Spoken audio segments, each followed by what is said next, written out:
अस्सलामु अलैकुम वरहमतुल्लाहि वबरकातुहू। बिस्मिल्लाहिर्रहमानिर्रहीम। कैसे हैं आप सब मेरे प्यारे प्यारे से तालिब इल्मों। अल्लाह सुब्हानहू व तआला से दुआ करती हूँ कि आप सब ईमान और सेहत की मुकम्मल बेहतरीन हालत में होंगे। तो प्यारे बच्चों, आज का हमारा सबक है इस्लामी त्यौहार। इस्लामी त्यौहार सबक के पहले पैराग्राफ की मैं बुलंद ख्वानी करूंगी और आप लोगों ने मेरे साथ साथ पढ़ना है, ठीक है। दुनिया भर के मुसलमान दो त्यौहार पूरे जोश व खरोश के साथ मनाते हैं।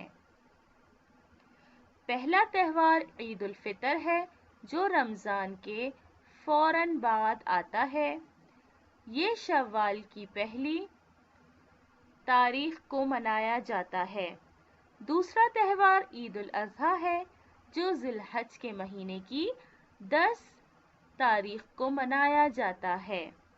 ईद उल फितर और ईद उल अज़हा के मौके पर मुसलमान अपने घरों की खास सफाई करते हैं, गरीबों और ज़रूरतमंदों का खास ख्याल रखते हैं।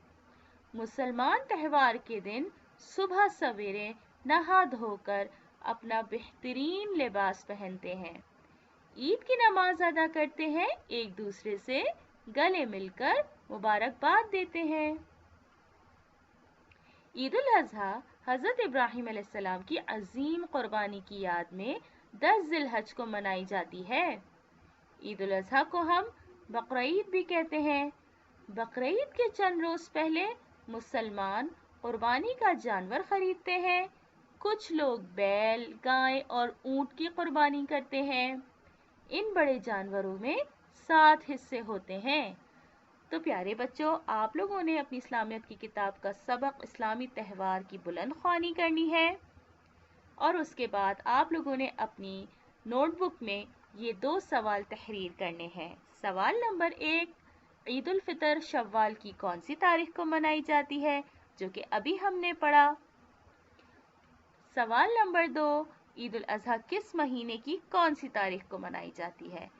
इंशाल्लाह उम्मीद करती हूँ कि आप लोगों को ये दोनों सवाल ज़रूर पता होंगे। सबसे पहले आप लोगों ने सबक की बुलंद ख्वानी करनी है, उसके बाद ये 2 सवाल आप लोगों ने अपनी कॉपी में तहरीर करने हैं और इसके जवाबात लिखने हैं।